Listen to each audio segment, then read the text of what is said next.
came all the way from Japan. Yeah, thank you. Have you ever seen Japanese guy on a comedy show? No. Me neither. Anyway, let's get started before my visa expires. But I don't know why, but being Asian in Chicago sucks sometimes. Because you guys always think that we Asian are good at technology, like computer, iPad, and iPhone. That's bullshit. Look at my face. We Japanese have big cheekbones here. So when I use iPhone and when I smile, I hang up.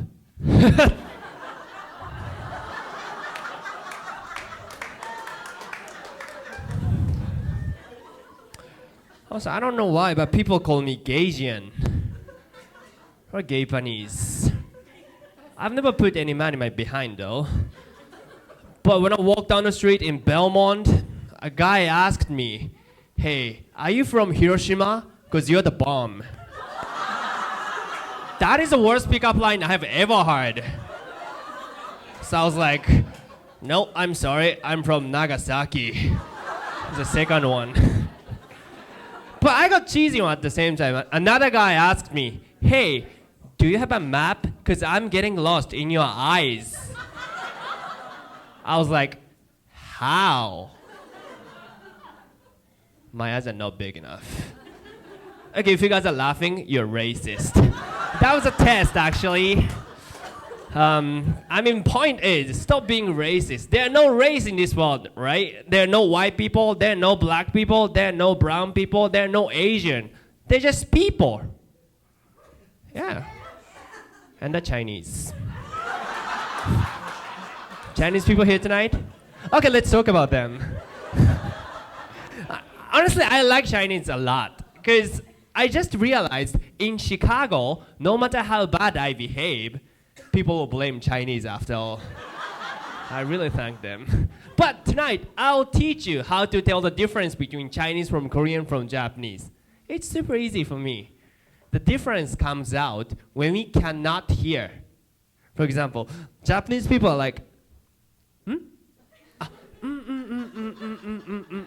hi, hi, right? And then Korean people are like, oh.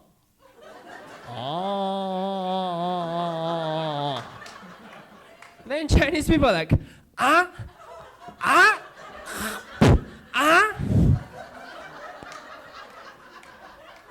Honestly, you guys have good laughter compared to Japanese, my people. Because in Japan, when I say, Japanese people make some noise, we are like, yeah. But after the show, they text me, "You're so funny. You cracked me up." Honestly, we don't make any noise when we are laughing, but women are a little bit better. They sound like, So 2 years ago, I had a best show in Tokyo. They sound like,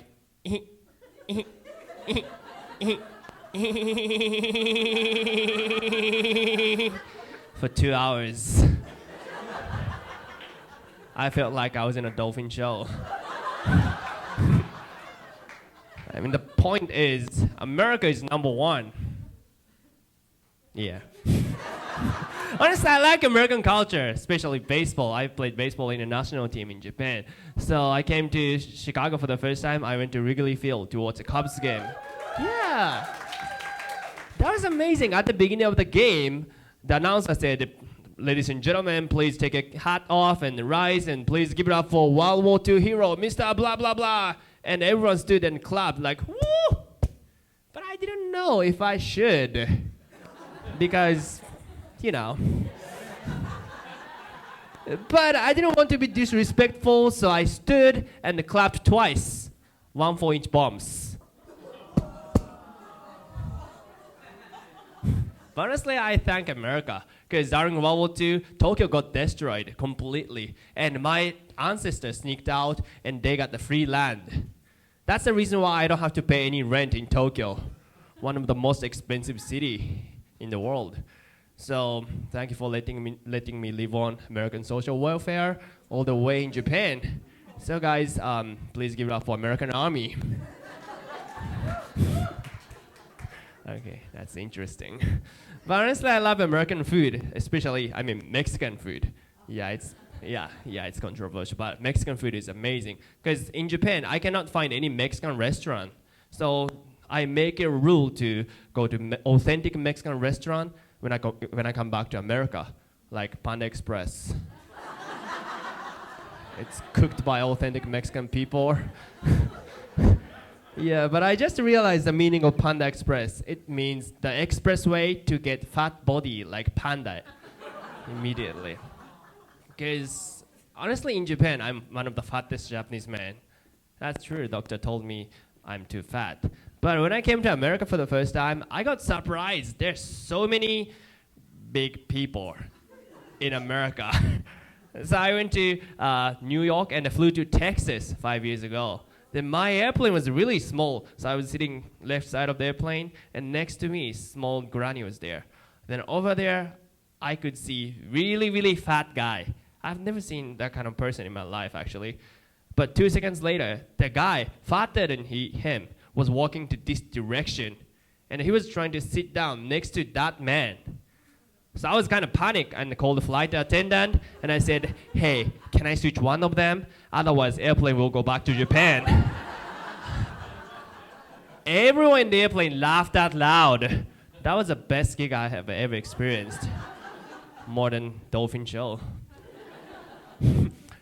Yeah, but I like American culture, honestly. But I just realized the world is much more interesting than I had expected. Because last year I did a world tour and I went to Africa. Now, Africa was interesting. I went to Uganda first, but I couldn't go through the custom at the airport. Because custom officer asked me, hey, what the main purpose of visit, sir? So I said, comedy. I'll be in a comedy show. Comedy? No way. So I was like, hey, look at that. It's a flyer. It's me. I don't believe in you. So I said, well, actually, I'm working for Toyota. Toyota?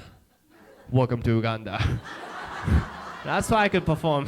Then I performed in front of 7,000 audience in the National Theater as a headliner. That was amazing. I killed it. Then after the show, the producer came up to me and he was like, hey, good job, Saku. And he gave me an envelope. So I opened it up and I found 74,000 Ugandan shilling. So I calculated. It was $2. I hope I can get much more money here tonight. But after that, I went to Rwanda. Have you ever been to Rwanda? It's a really nice country because the government changed the official language from French into English in 2009. So when I walked down the street, a homeless guy talked to me in French, like, hey, bonsoir, s'il vous plaît. So I was like, no. Then he talked to me English then. He was like, hey, could you give me money, sir?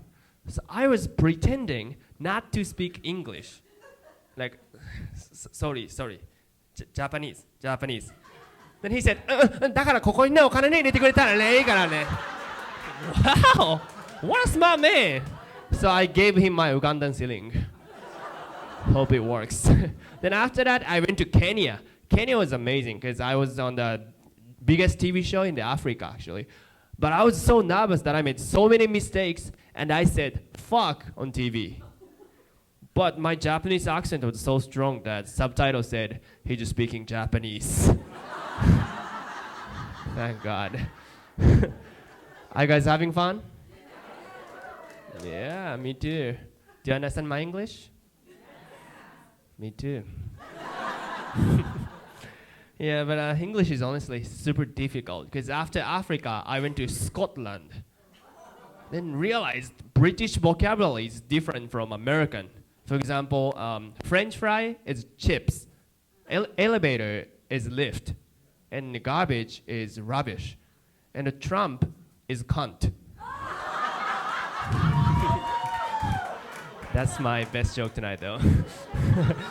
But it's a true story. When I came to America for the first time, especially Chicago, I realized people always say motherfucker. Like, hey, you motherfucker, hey, you too. But I didn't know the meaning of motherfucker. So I was guessing. Then I thought motherfucker means a person who fucks mother. It is a father, right? So at that time, I was dating a girl from Texas actually, and she invited me, and she was like, "Hey, Saku, this is my dad." I was like, "Hi, nice to see you, you motherfucker." That's how I lost my green card actually.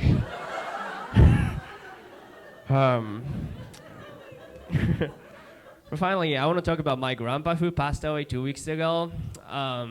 Yeah, but I was on a tour, but I could make it to his hospital. Then, but he could barely speak. But he told me, "I heard you became a comedian. If you're a good comedian, you can make me laugh." Joke. Joke. So I didn't expect. So I was like, "Grandpa, it's said that Japanese people cannot pronounce L and L correctly.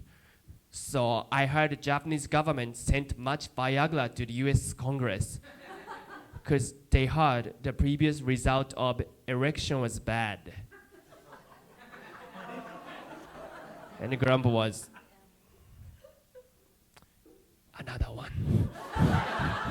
So I didn't expect, so I was like, okay, I heard Donald Trump opened his own fried chicken restaurant, but it only serves right wing.